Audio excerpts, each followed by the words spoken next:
The day I found out my son got married without even calling me, I was standing in my kitchen in Riverside, Ohio, making coffee like it was any ordinary Thursday morning.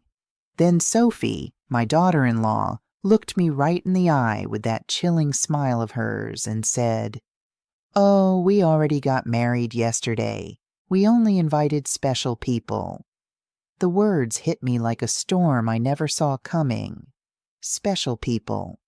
Me, who for 3 years had paid their monthly rent of $500, bought every piece of furniture in their house, and filled their refrigerator when they had nothing to eat. I was not a special person. I stood there in the living room of my own house, holding the phone as if it weighed 1,000 pounds, watching my son David avoid my gaze while Sophie made herself comfortable on the sofa I had bought for them.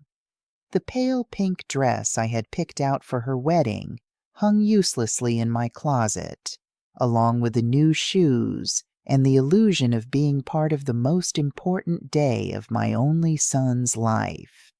I had spent $200 on that dress, thinking about how nice I would look in David's wedding photos in which I would never appear. For weeks I had planned every detail. I had put money aside to give them $1,000 as a wedding gift. I had called my sister Diana in Chicago to tell her the good news. I had cleaned my house from top to bottom, thinking they might come celebrate with me after the ceremony. All of that collapsed in a second with those 4 poisoned words. Only special people. David finally lifted his gaze and said in a rehearsed-sounding voice, "Mom, it was an intimate thing. Very small. Just the 2 of us, and the witnesses." But I knew it was a lie. I saw the photos on social media. I saw Sophie's parents proudly posing next to the bride and groom. I saw her siblings toasting with champagne. I saw Sophie's white dress, which I had helped finance with the $800 I had given her last month for her personal expenses. I saw everything I wasn't supposed to see. A week later, exactly 7 days after that humiliation, Sophie called me with a completely different voice. She was no longer the confident woman who had excluded me from her wedding. Now she sounded desperate, almost pleading. "Margaret, the rent is overdue. The landlord is pressuring us and says if we don't pay this week, he'll kick us out. You forgot to make the transfer." Her voice trembled slightly as if the world were ending. I was silent for a few seconds, remembering all the times I had run to the bank to make that transfer. All the times I had canceled my own plans to make sure they had a roof over their heads. All the times I had eaten beans and rice so I could give them money for their desires. And now, after they had excluded me from the most important moment of their lives, they had the audacity to call me as if nothing had happened. "Sophie," I said with a calm that surprised even me, "didn't I warn you that I only help special people?" The silence on the other end was so deep I could hear my own heartbeat pounding in my ears. And this time, it wasn't me who was trembling. It was her. "Margaret, I don't understand," she stammered. "We were always special to you. You're like a second mom to me." Lies. All lies. Wrapped in that sweet voice she only used when she needed something. The same voice she had used to ask me for money for the wedding dress, for the honeymoon, for the rings, which I had helped finance without knowing I would never see the ceremony where they were exchanged. For years I had this constant feeling of walking on eggshells, weighing every word, every gesture, every gift, hoping to get a crumb of affection from my own son. I was the perfect mother, the obliging mother-in-law, the silent provider who never protested when they treated me like I was invisible. But that phrase, "only special people," awakened something in me that had been dormant for far too long. I had calculated in my head how much money I had spent on them in those 3 years. Between rent, food, gifts, emergencies, and whims, it was over $20,000.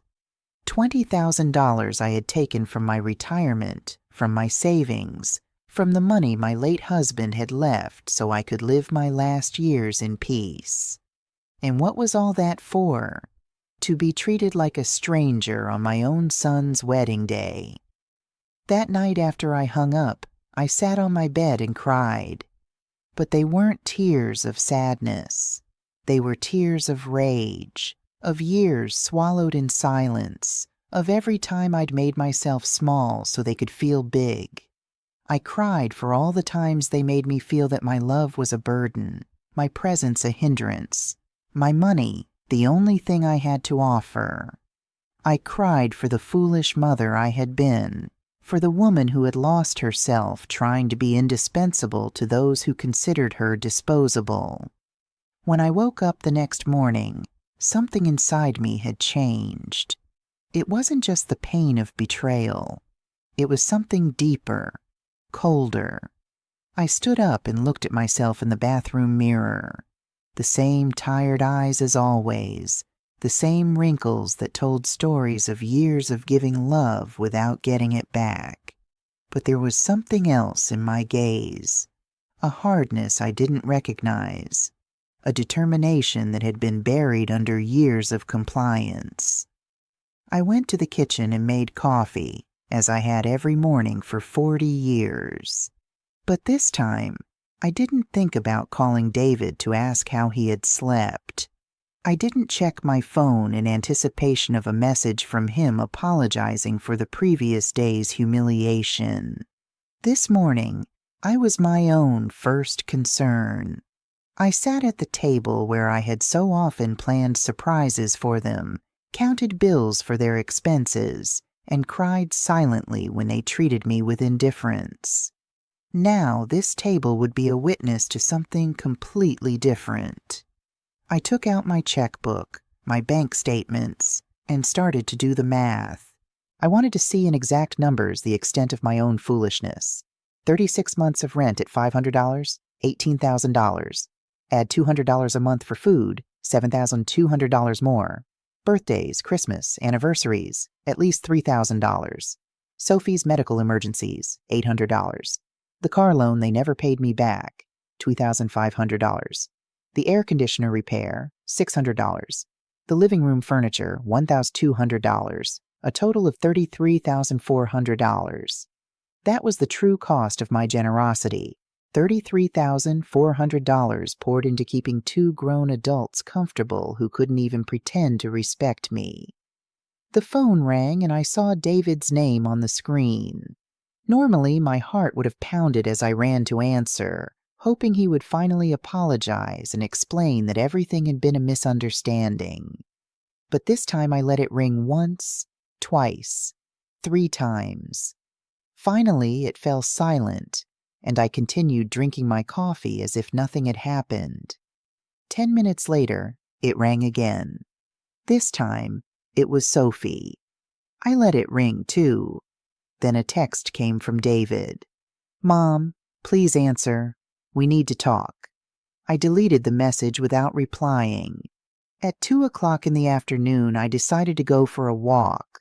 I hadn't done that in months without a specific purpose, without an errand related to them. It was always the bank for transfers, the supermarket to buy them something they needed, the pharmacy for Sophie's medications. Today I went for a walk just because I wanted to. I walked past Riverside Park, where I had often taken David as a child. I remembered that sweet boy who hugged me tight and said I was the best mom in the world. When had he become this man who treated me like an ATM with feelings? When did I start confusing love with money? When did I start to believe I had to buy my own son's affection? At the bank, where I had so often made automatic transfers, I stopped in front of the door. The branch manager, Mr. Brown, saw me through the glass and waved. I had known him for years. He had processed every one of my transfers to David and Sophie. He had watched my account drain month after month to fill theirs. I went inside and walked directly to his office. "Mr. Brown," I told him, "I need to cancel the automatic transfers I have programmed." He looked at me surprised. For 3 years, these transfers had been as regular as the sunrise. "Are you sure, Mrs. Allen? Did something happen?" His concern was genuine, more genuine than any interest David had shown in me in recent months. "What happened is that I finally opened my eyes," I replied. "I want to cancel everything, and I also want information on how to protect my accounts. I don't want anyone else to have access to my money." While Mr. Brown processed the cancellations, my phone didn't stop ringing. David, Sophie, David again.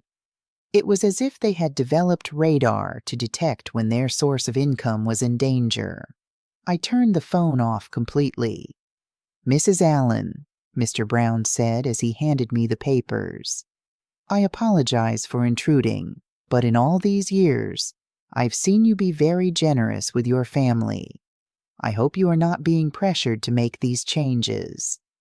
His words touched me deeply. This man, who barely knew me beyond bank transactions, showed more genuine concern for my well-being than my own son. "I'm not being pressured, Mr. Brown. On the contrary, I have finally stopped pressuring myself.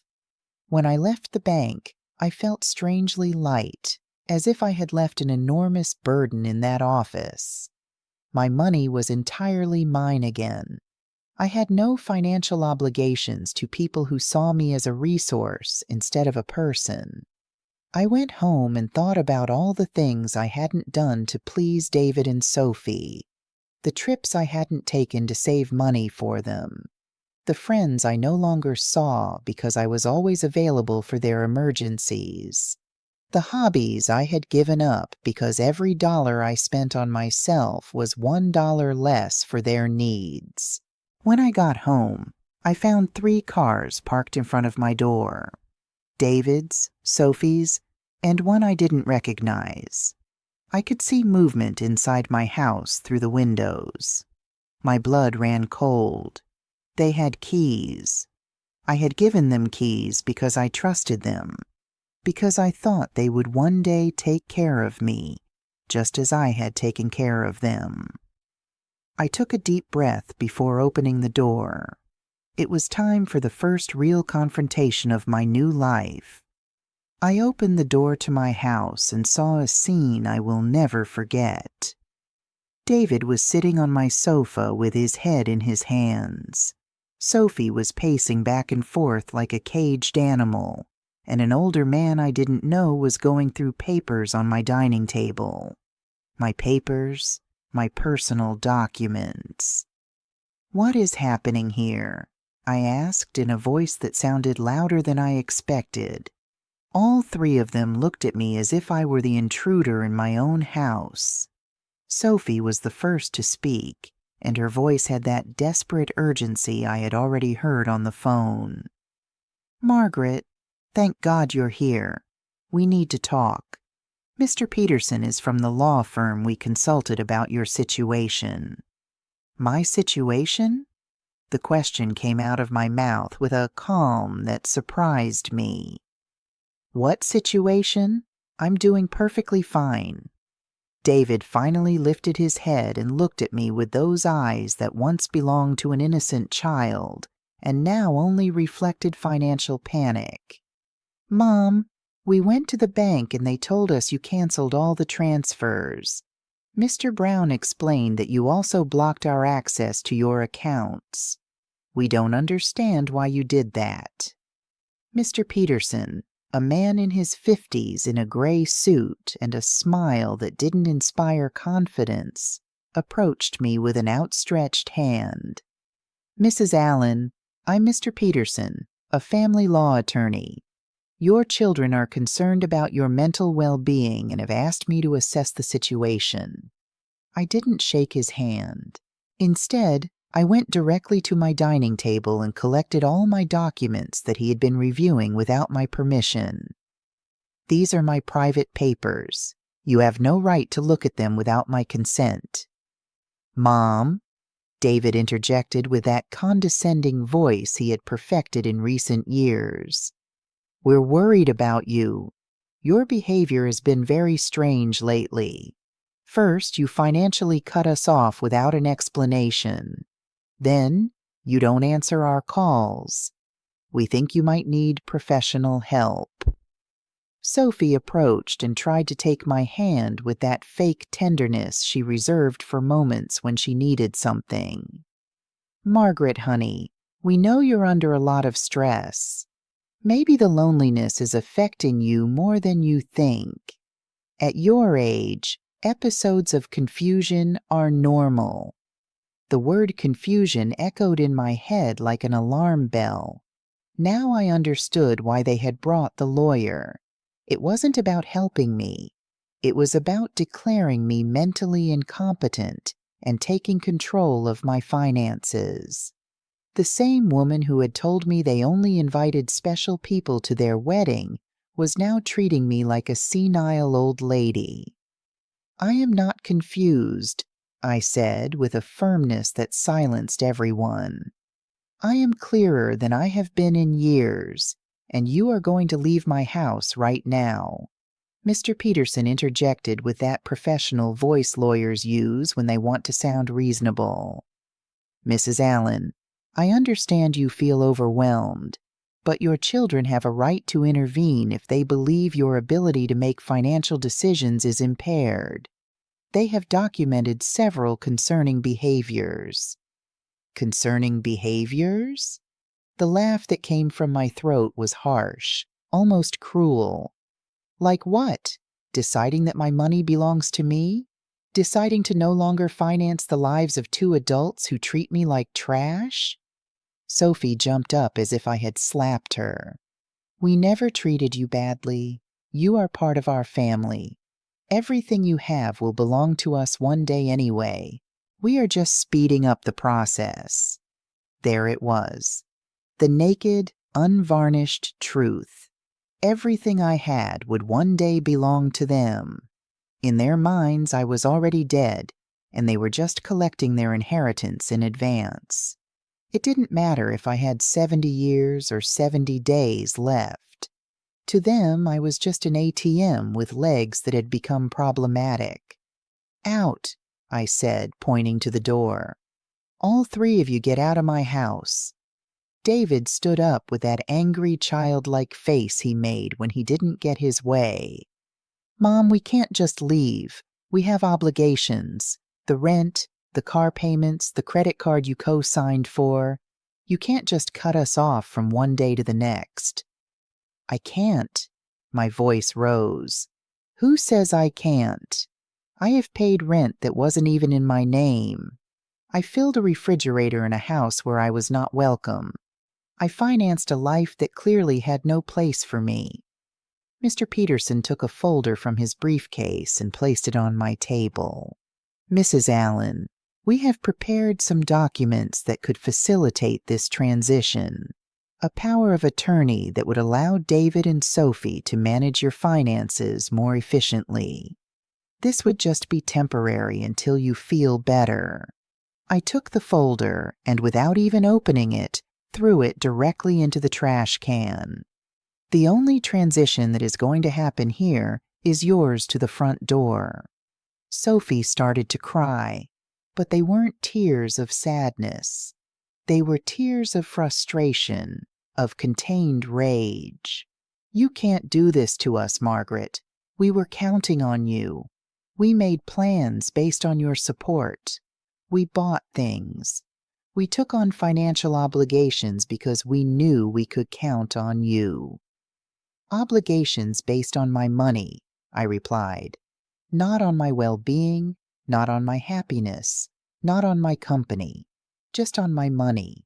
And now that I have decided that my money is better used in my own life, I am suddenly a confused old woman who needs legal guardianship.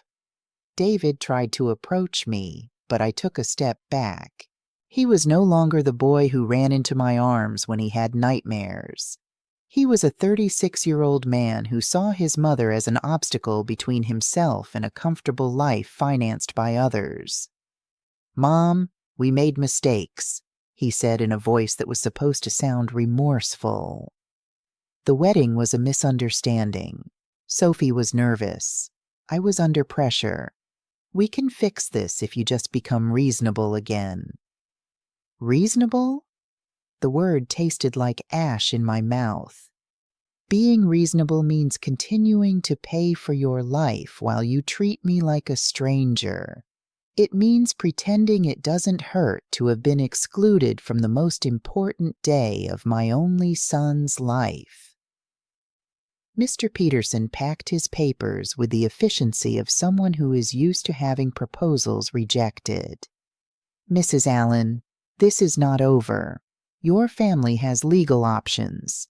If you are indeed making irrational decisions due to mental health problems, a judge can determine that you need guardianship." His words were like a blow. I realized this was not just a manipulative family visit. It was a real legal threat.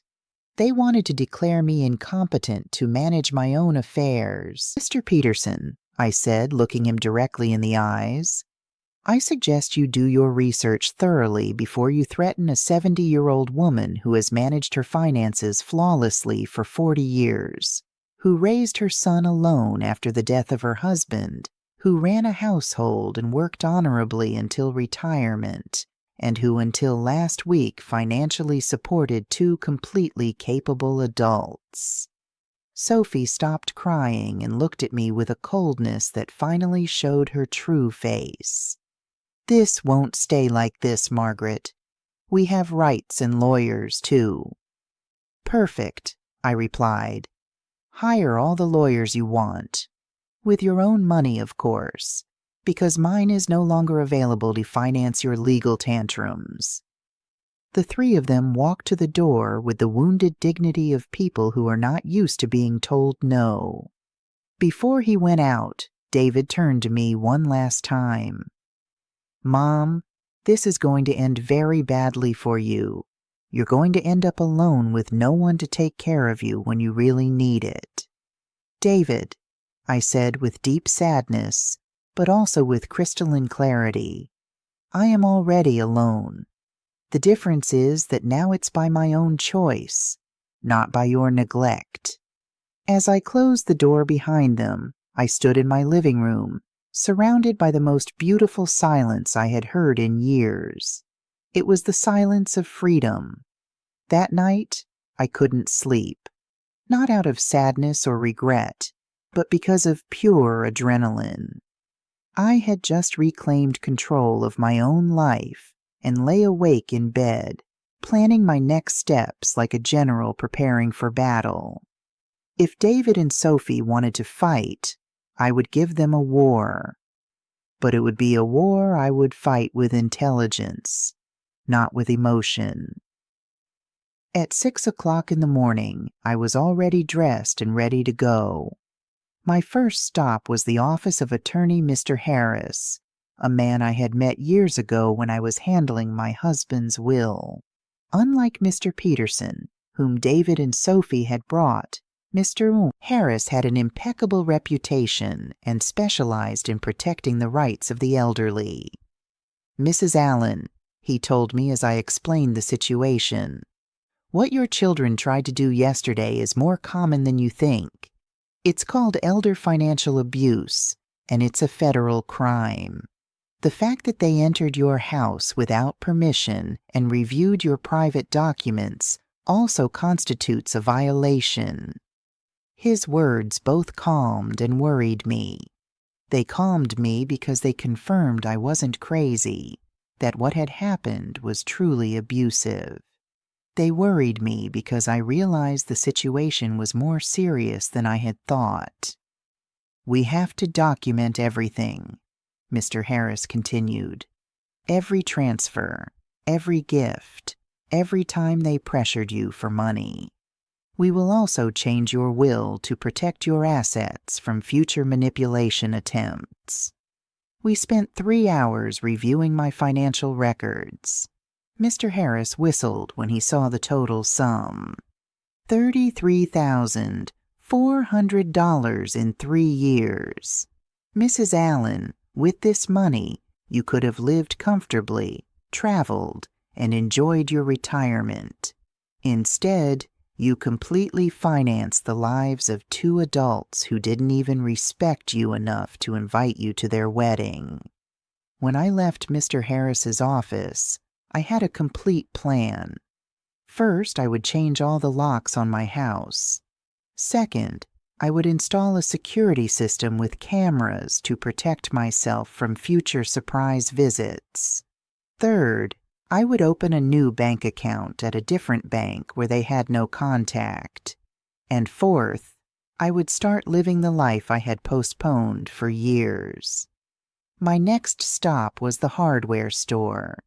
The owner, Mr. Wilson, had known me for years because I was always buying things to fix David and Sophie's apartment.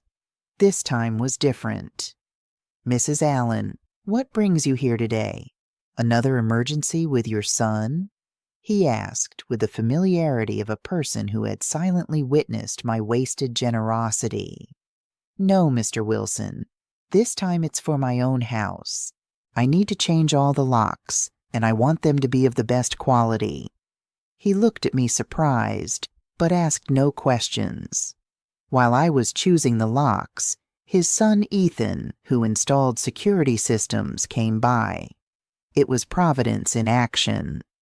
"Ethan," I told him, "I also need to install surveillance cameras, the complete system. The price is not an issue." While they were preparing everything for the installation the next day, I received a call from an unknown number. It was Sophie calling from someone else's phone because I had blocked her number after the previous day's confrontation. "Margaret, it's Sophie. Please don't hang up. We need to talk like civilized adults." "Speak," I said dryly. "Listen, I understand you're upset about the wedding. It was a mistake. David and I have talked about it, and we want to make it up to you. How about we have a special dinner to celebrate our wedding with you? We can do it at your house. Cook together like we used to." The manipulation in her words was so obvious that I almost had to laugh. "Sophie, how much rent do you owe exactly?" The silence on the other end confirmed that I had hit a nerve. Well, it's 2 months. $1,000 total. But I'm not just calling for that, Margaret. We really miss you in our lives." "Do you miss me or my money?" I asked directly. "Both," she replied with a surprising honesty. "Margaret, I won't lie to you. Yes, we need your financial help, but we love you too. You're important to us." "If I'm so important," I said, "why wasn't I important enough to be at your wedding? Why am I not important enough to get a call that doesn't ask for money? When was the last time you called me just to ask how I was doing?" Another silence. We both knew the answer. Never. "Sophie, I'm only going to explain this to you once. For 3 years you have treated me like an ATM with feelings. You used me. You ignored me. You humiliated me. And finally, you insulted me in the worst possible way. Now that the money is running out, you suddenly discover you love me. Margaret, please." I cut her off. "There is no please. You made your choice when you decided I wasn't special enough to be at your wedding. Now I'm making mine." I hung up and turned the phone off completely. I didn't want any more interruptions on my day of liberation. That afternoon, I went to the beauty salon I hadn't been to in over a year. I always canceled my appointments because David or Sophie needed something urgent, or because the money I had set aside for myself became an emergency for them. "Mrs. Allen, my favorite client. Cynthia, my stylist, called out. What a surprise. I thought you had forgotten us. I didn't forget you, Cynthia. I just forgot that I also deserve to be pampered. I treated myself to the full treatment. Cut, color, manicure, pedicure. I spent money on myself without feeling guilty. While Cynthia worked on my hair, she told me about her life, her children, her dreams. It was refreshing to have a conversation that didn't revolve around David and Sophie's needs. You look beautiful, Mrs. Allen, she said when she was done. But more than that, you look free. Did something good happen? Yes, Cynthia. I finally learned to say no. When I got home that afternoon, there was a car in front of my door that I didn't recognize. My heart raced for a moment, thinking David and Sophie might have come back with reinforcements. But as I got closer, I saw an older woman sitting on the steps of my porch. Mrs. Allen? She asked as I got out of the car. Yes, that's me. Can I help you? I'm Clara Mitchell. I live next door. We've been neighbors for years, but we've never had a chance to talk. Yesterday, I heard very loud voices in your house, and I got worried. Is everything okay? Her sincere concern touched me deeply.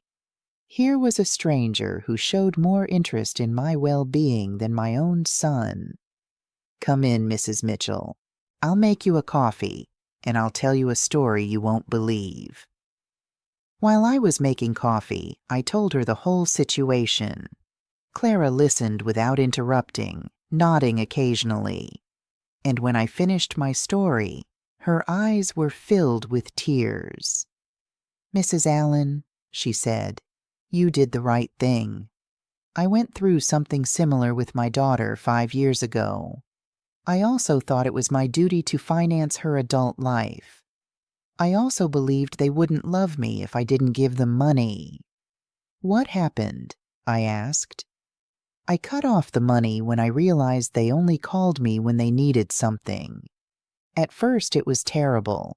They threatened me, emotionally blackmailed me, tried to make me feel guilty. But after 6 months, my daughter called to genuinely apologize. Now we have a real relationship based on love, not on money. Her words gave me hope and confirmed that I had made the right decision. Do you think David and Sophie will understand one day? Maybe yes, maybe no, she answered honestly. But that's no longer your responsibility, Mrs. Allen. Your responsibility now is to live your own life. That night, I went to bed without worrying about whether David and Sophie had money for rent, for food, for their whims. I went to bed thinking about myself, my plans, my future, and I slept better than I had in years. The next day, Ethan and Mr. Wilson came at 8 o'clock in the morning to change the locks and install the security system. While they worked, my phone didn't stop ringing from unknown numbers. Sophie was still trying to contact me from different phones, but I had developed a new skill, completely ignoring calls that didn't suit me. Mrs. Allen, Ethan said as he installed the cameras, this system will give you absolute peace of mind. You can see from your phone who is coming to your house even when you're not here. And if someone breaks in without permission, an alert is automatically sent to the police. The irony was not lost on me. I was installing a security system to protect myself from my own son, but it didn't hurt as much as it used to. It was simply a practical measure to maintain my newfound peace. While they were working, I decided to do something I hadn't done in years. Call my sister Diana in Chicago. We had lost touch because every time we talked, I would tell her about David and Sophie's successes, about how much money I had spent on them, about how proud I was to be able to help them. I now realized that our conversations had become financial reports disguised as family news. "Margaret?" Diana answered, surprised. "Sister, how are you? We haven't spoken in months." "I'm good, Diana. Better than good. I'm calling you to tell you that I've finally come to my senses." I told her the whole story from the beginning. The secret wedding, the humiliation, the visit with the lawyer, my decision to cut off the funding.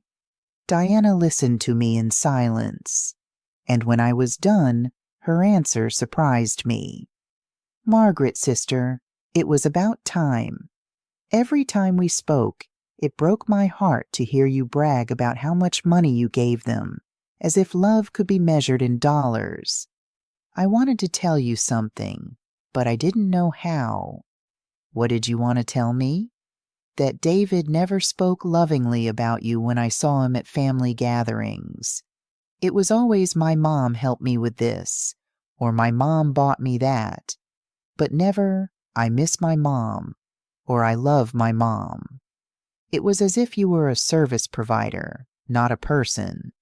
Her words hurt, but it was a necessary pain. Like when a doctor cleans an infected wound, it hurts, but it's part of the healing. "You know what else I noticed?" Diana continued. "Sophie always spoke about you in the future tense. When Margaret is no longer here, we can remodel her house, or when we inherit, we will invest in the business. As if they were waiting for you to die to really live." This revelation hit me like a punch to the gut. They didn't just see me as an ATM. They saw me as a temporary obstacle between them and my money. While I was trying to make them happy, they were planning their future without me. After talking with Diana, I sat in my kitchen processing all this information. Years of marriage to a man who truly loved me. 36 years of raising my son alone after my husband's death. And 3 years of financing 2 adults who saw me as a $33,000 obstacle. The doorbell rang, and on the new cameras I saw it was Clara with a mug in her hands. I opened the door and she handed me a fresh brewed coffee. "I thought you might need some company after everything you told me yesterday," she said with that sincere smile I had already come to appreciate. We sat in my living room and Clara told me more details from her own experience. "My daughter said the exact same thing to me that Sophie says to you. You're like a second mom to me. We're special to you. Everything will be ours one day anyway." Those are rehearsed phrases, Mrs. Allen. They learned them from the Emotional Manipulation Handbook. "Do you think such a handbook exists?" I asked half-jokingly. "Not officially, but it seems everyone reads from the same book. Chapter 1 is Make Her Feel Indispensable. Chapter 2 is Create Constant Financial Emergencies. Chapter 3 is When She Resists, Question Her Mental Health." We laughed, but it was a bitter laugh. It was both funny and tragic to recognize such predictable patterns in our own children's behavior. "Did you ever feel guilty for cutting off the money?" I asked Clara. "Every single day for the first 3 months," she answered honestly. "But then I started to see the results. My daughter had to get a second job. Her husband stopped playing golf every weekend and started looking for extra work. They learned to live within their means, and more importantly, they learned that I was a person, not a resource.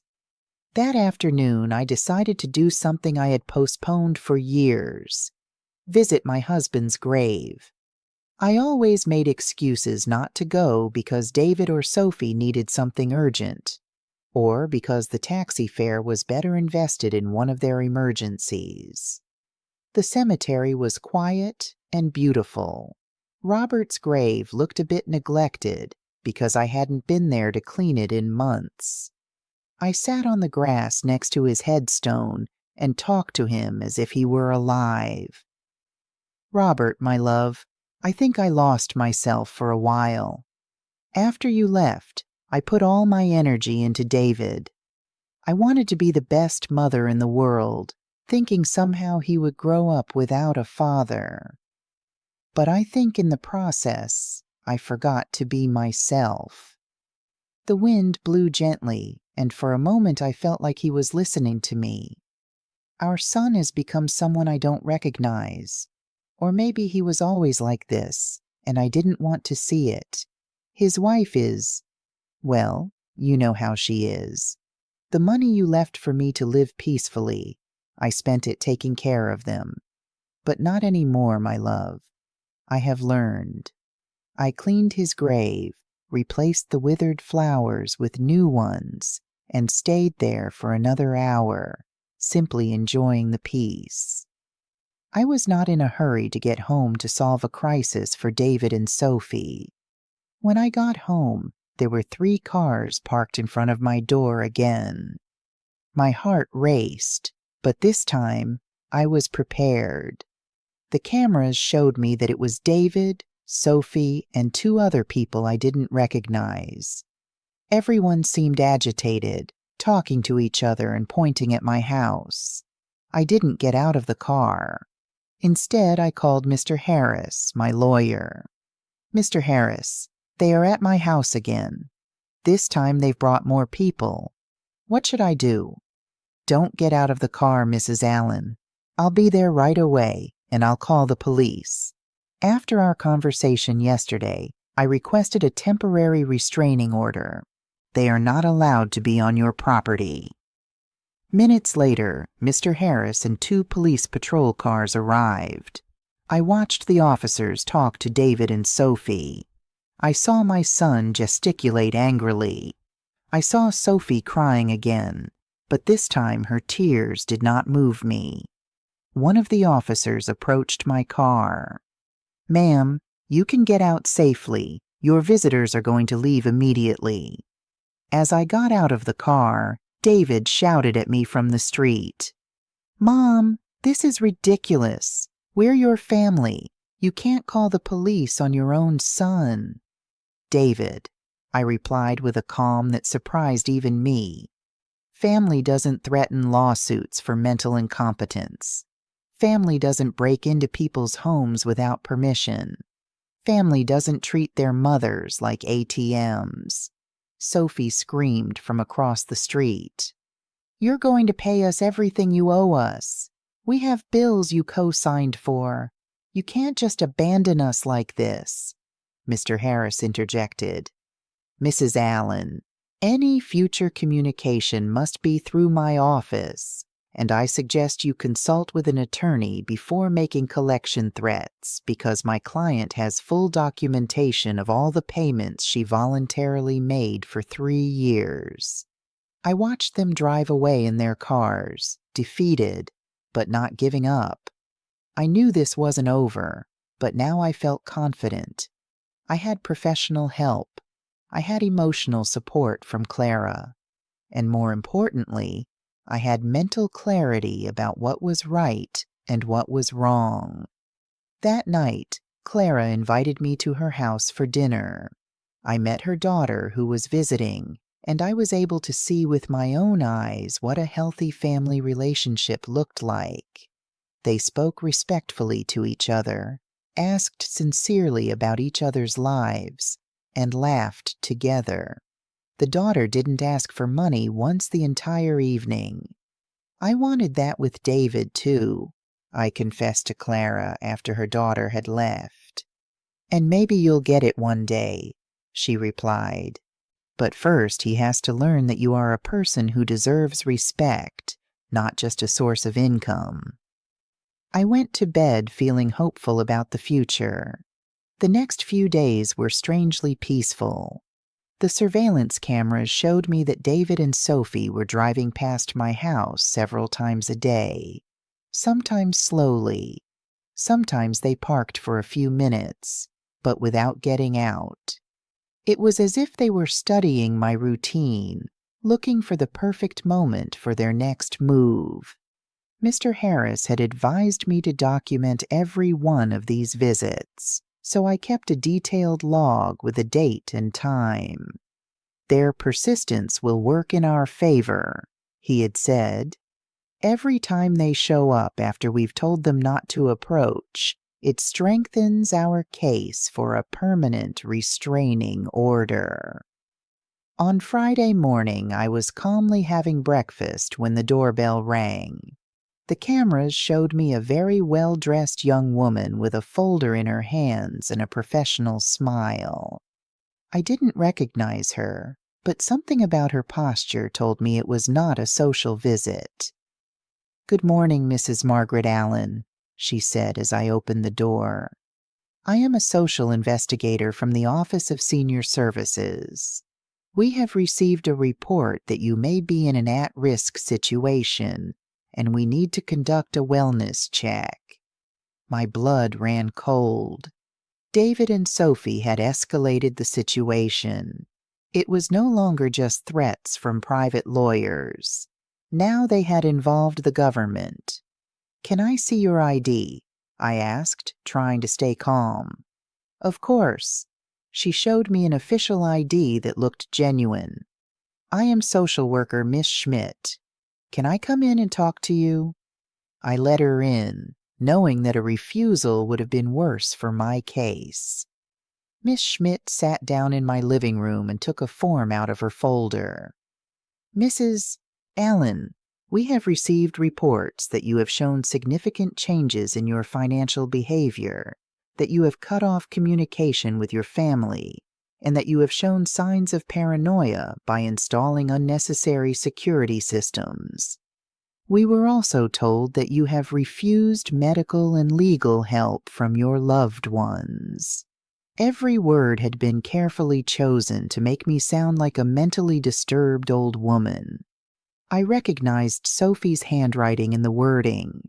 She had always been skilled at manipulating words to get what she wanted.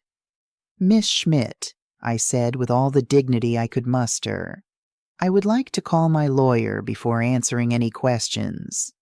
"Ma'am, this is not a legal interrogation. It's a wellness check. If you have nothing to hide, it should not be a problem to speak with me." The phrase, "if you have nothing to hide," infuriated me. It was the same logic abusers use to justify their invasions. If you're innocent, you shouldn't complain about your privacy being violated. "Miss Schmidt, I'm calling my lawyer. You can wait here or come back another day, but I will not answer any questions without legal representation present." I called Mr. Harris, and he was there within 20 minutes. When he came in and saw the social worker, his expression hardened. "Miss Schmidt," he said after checking her ID, "I hope you have a court order to be here because my client is under my legal representation, and any unauthorized investigation constitutes harassment." "Sir," Miss Schmidt replied with less confidence than before, "we have reports from concerned family members about the lady's well-being.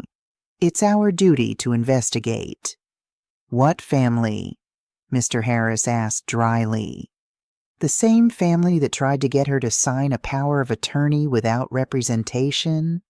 The same family that broke into her house without permission and checked her private documents? The same family that excluded her from important events while living off her money?"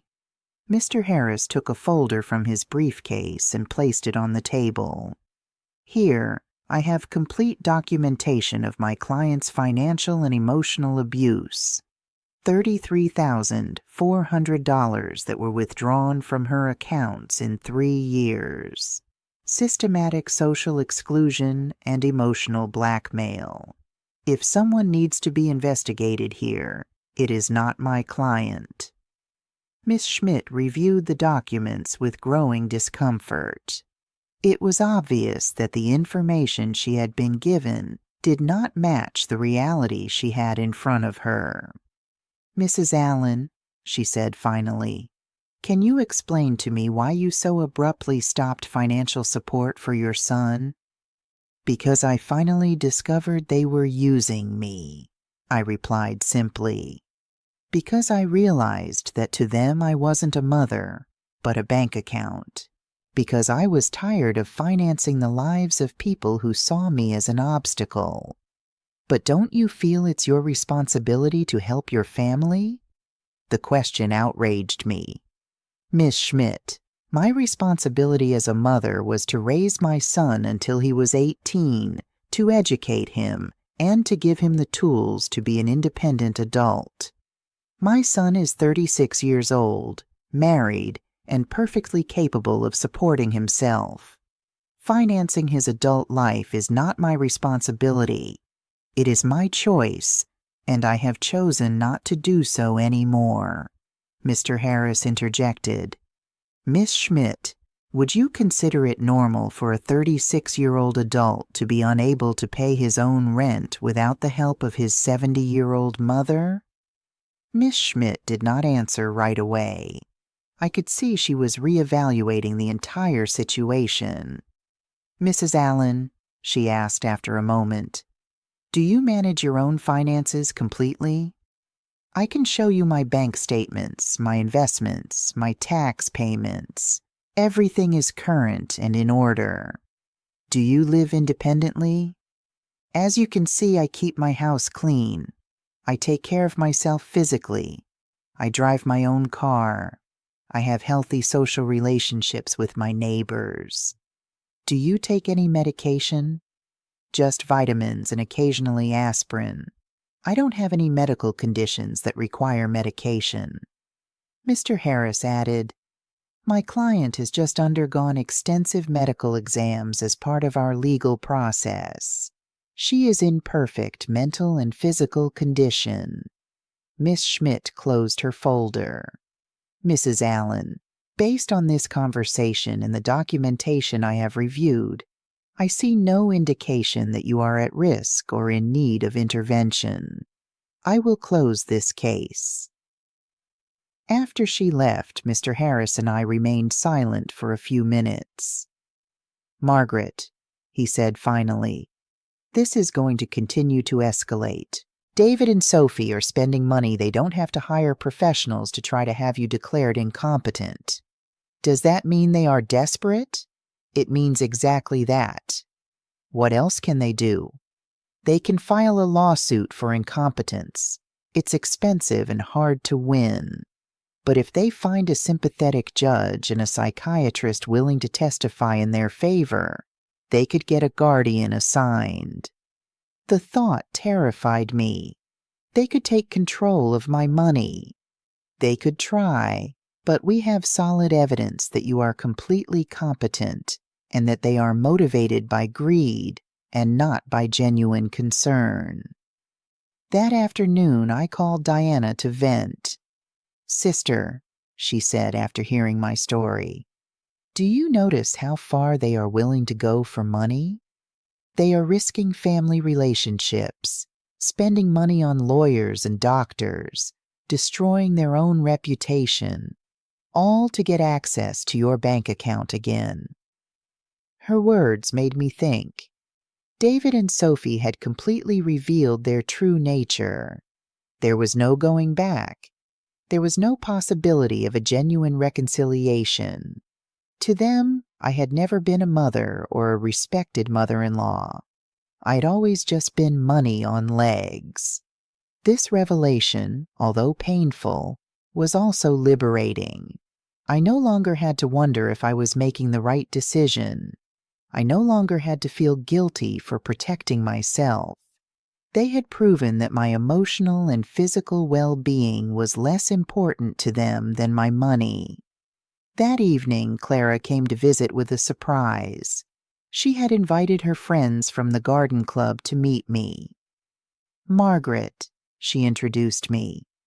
These are my friends Cynthia, who you already know from the salon, Maria, Carmen, and Winifred. We have all been through similar situations with abusive family members. We spent the evening sharing stories. Maria had had to set boundaries with a brother who constantly asked her for money. Carmen had cut off her relationship with a daughter who only visited when she needed money. Winifred had had to change her will after she found out her grandchildren considered her their retirement plan. What hurts me the most, I confessed, is not losing the money I gave them, but realizing that I never had the love I thought I had. Margaret, Winifred said with the wisdom of her 80 years, true love cannot be bought or sold. If you had to pay for it, it was never real. Her words were balm for my wounded soul. She was right. I had bought attention, not love. I had financed an illusion. You know what I've discovered? I said to my new friends. That loneliness surrounded by people who don't love you is worse than being lonely on your own. At least now when I am alone, I am in good company. Everyone laughed and we toasted to our newfound wisdom. That night, after my new friends had left, I sat in my garden thinking. The stars shone brighter than ever, or perhaps I was seeing them with clearer eyes. I was completely alone financially. No dependents, no obligations to anyone but myself. And instead of scaring me, this reality excited me. I could travel when I wanted. I could remodel my house. I could buy myself nice clothes. I could donate to charities that were important to me. I could invest in my own future instead of financing the present of ungrateful people. Freedom tasted like hope. A month later, while I was painting flowers on my new easel, Mr. Harris came to my house with a grim expression that made my blood run cold. Margaret, we need to talk. David and Sophie have filed a formal lawsuit for mental incompetence in family court. They are requesting to have a legal guardian assigned to you. The words fell on me like stones. I knew it was a possibility, but hearing it out loud made it terrifyingly real. Does that mean they can take control of my money? If a judge determines that you are unable to manage your affairs, yes, he could place David as your legal guardian, which would give him full control over your finances. I sat down heavily on my sofa, feeling the weight of the deepest betrayal I had experienced in my life. My own son was trying to legally declare me incompetent to steal my money. Mr. Harris, what evidence could they have? You yourself have seen that I am completely competent. They have statements from 3 witnesses who claim you have behaved erratically. They also submitted unpaid doctor's bills that you supposedly didn't pay and medications that you supposedly hoarded without taking them. But that's a lie. I don't have any outstanding doctor's bills or hoarded medications. I know, Margaret, but they have fabricated convincing evidence.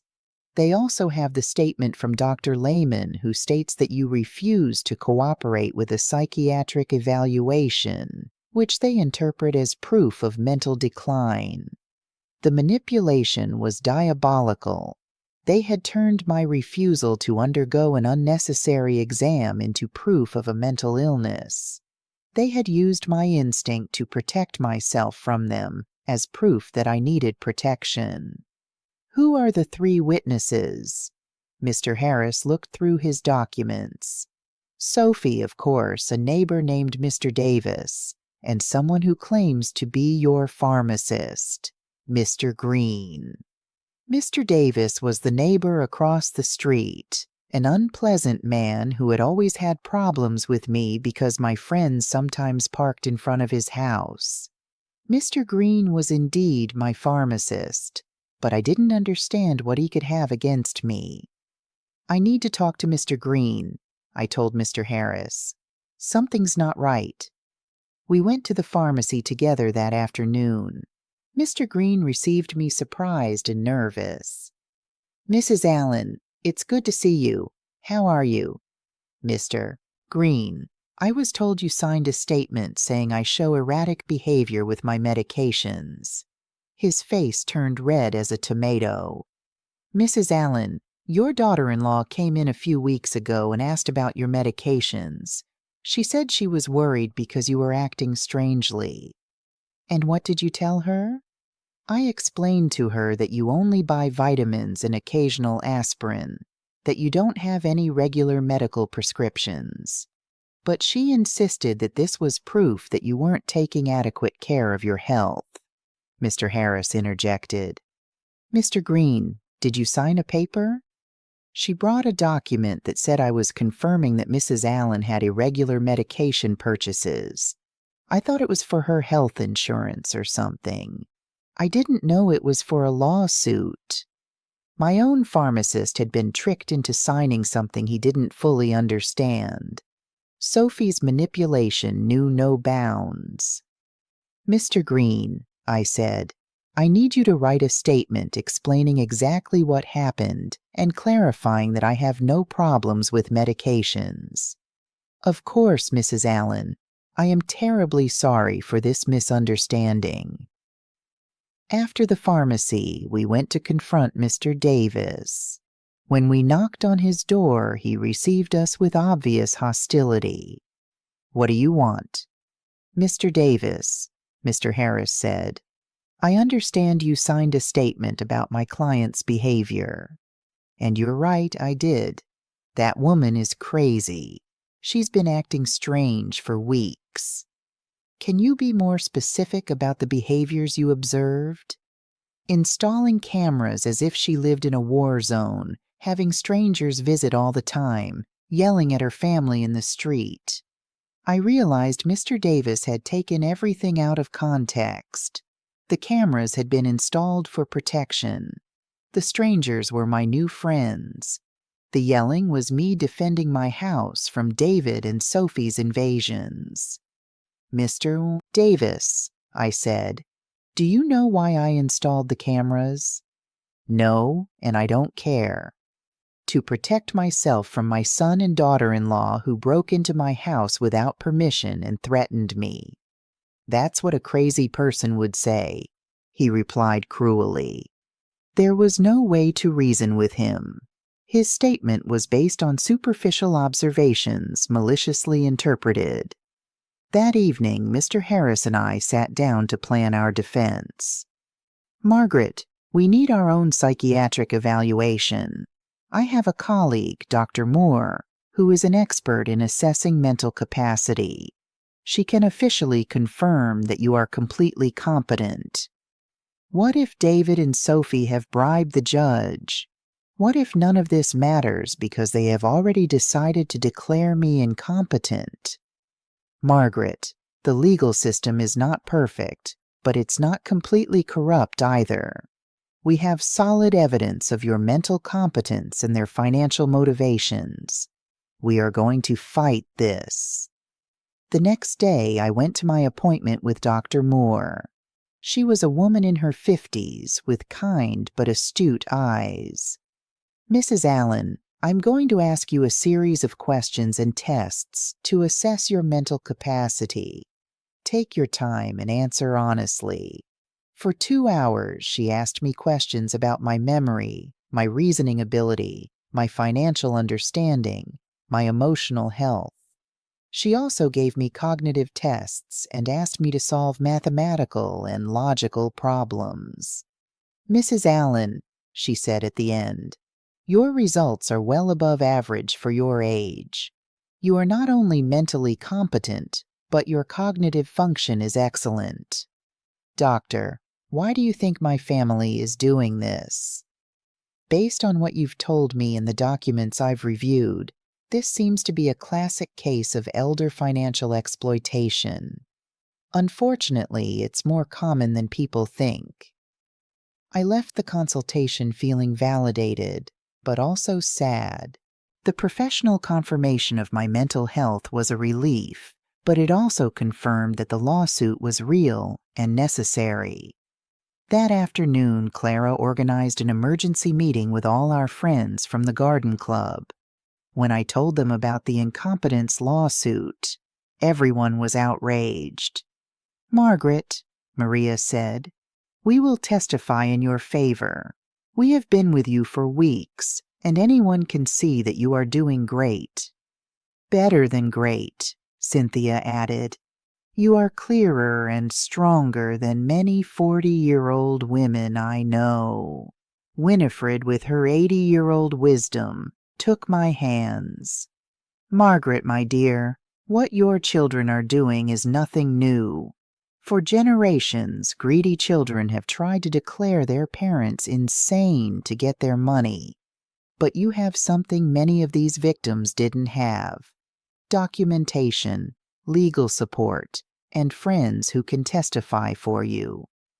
Her words gave me hope. I was not alone in this fight. I had an army of strong women who had witnessed my transformation firsthand. "You know what the saddest thing about all this is?" I said. "David and Sophie are willing to destroy any future possibility of reconciliation for money.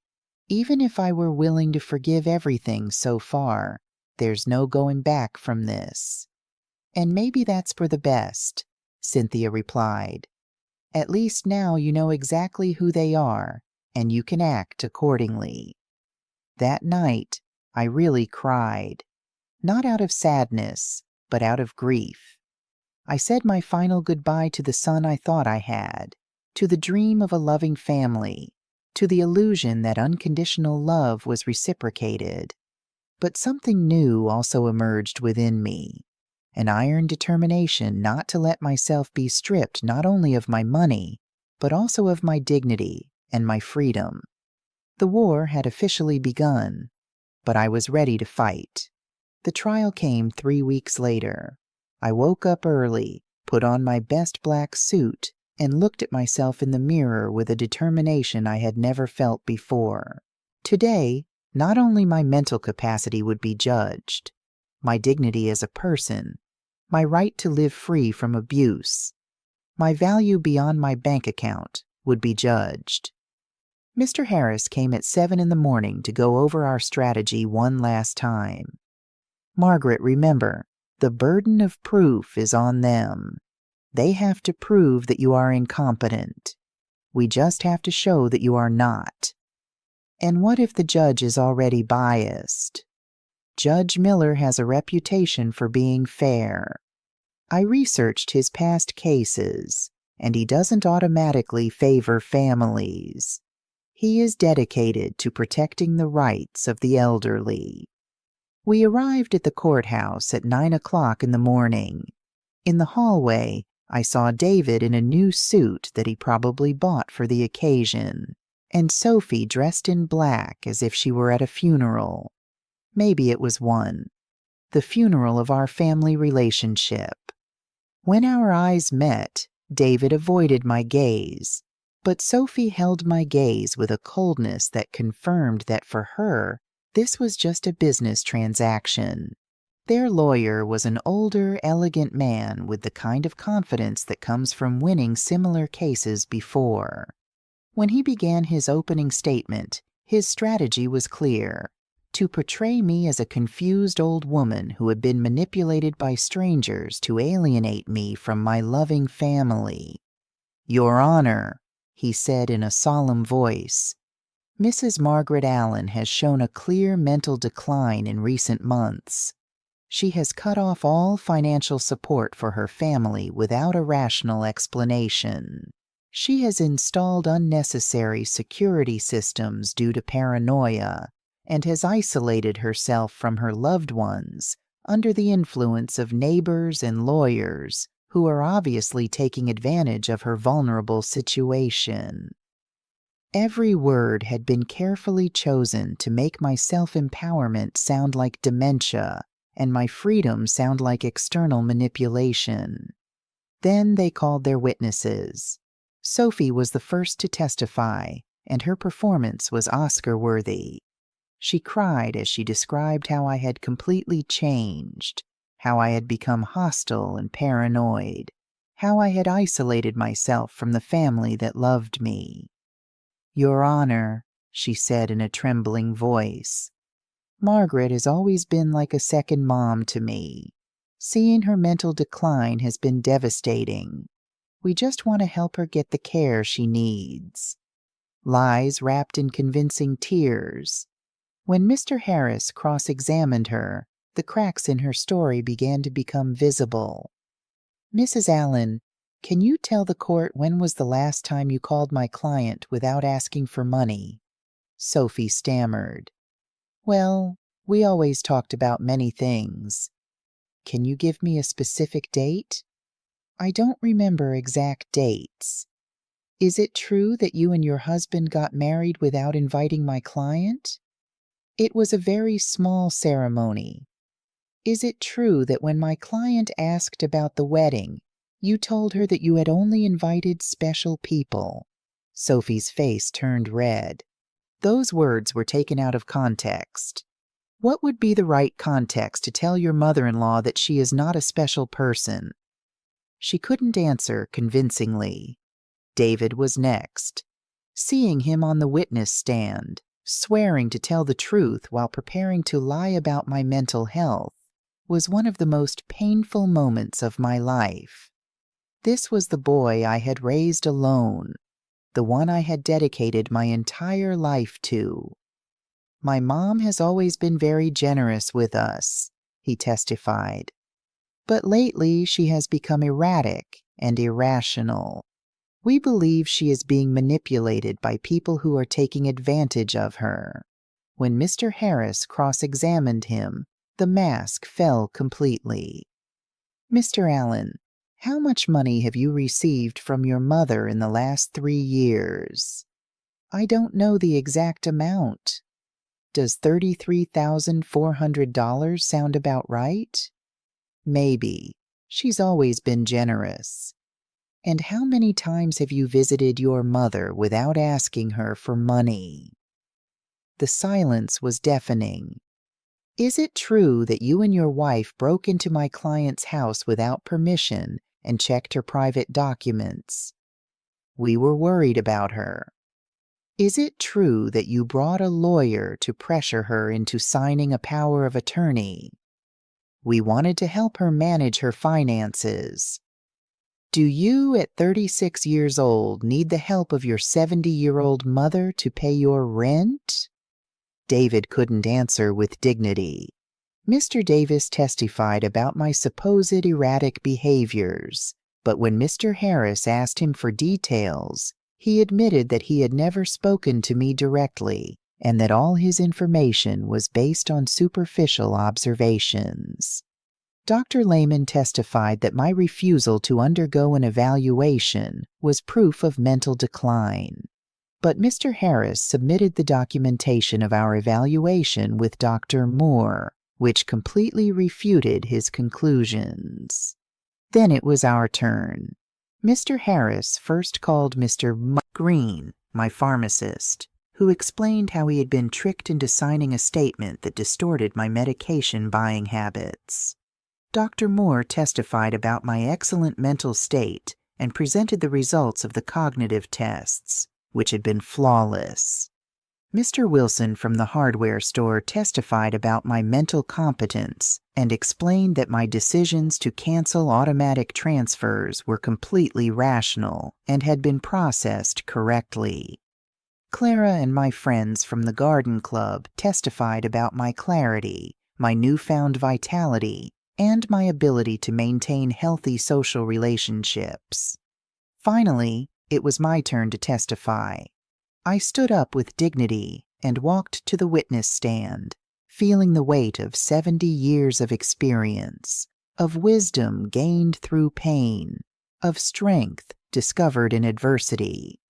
Mr. Harris guided me through my testimony, letting me tell my whole story.